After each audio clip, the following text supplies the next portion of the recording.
recipe for today is stuffed chicken. At gagawin natin, pakipakita ko sa inyo kung paano gumawa ng rice para ilagay sa manok. Ito po yung manok natin, marinated na po siya. Ang ginawa ko po niyan, naglagay po ako ng mga seasoning, yung cumin powder, paprika powder, chili powder, black pepper powder, coriander powder, tapos may may bawang, at konting lemon, tapos konting olive oil. Tapos minarinate ko po siya ng mga 3 hours po. Pero ngayon po, ipapakita ko sa inyo kung paano gumawa ng rice. Natin ng konting mantika.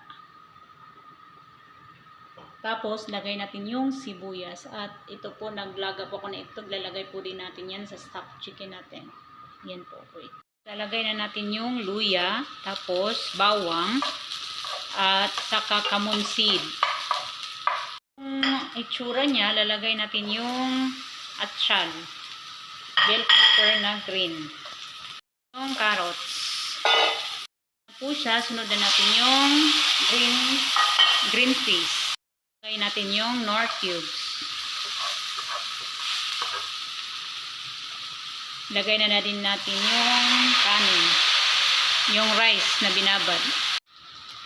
Ganyan na po siya. Halo-halo lang konti. Lagay na natin yung tubig. Yung tubig natin, mga 1 baso lang.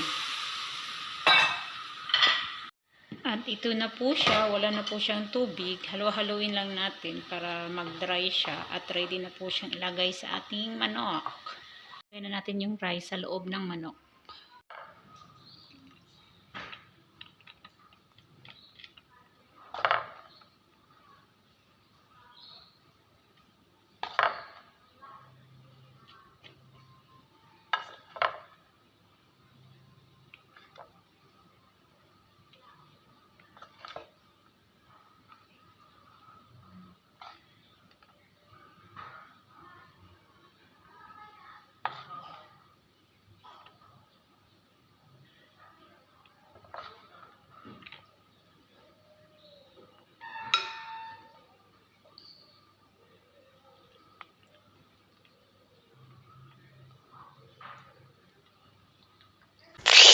Na po siya guys, luto na po yung stuffed chicken natin.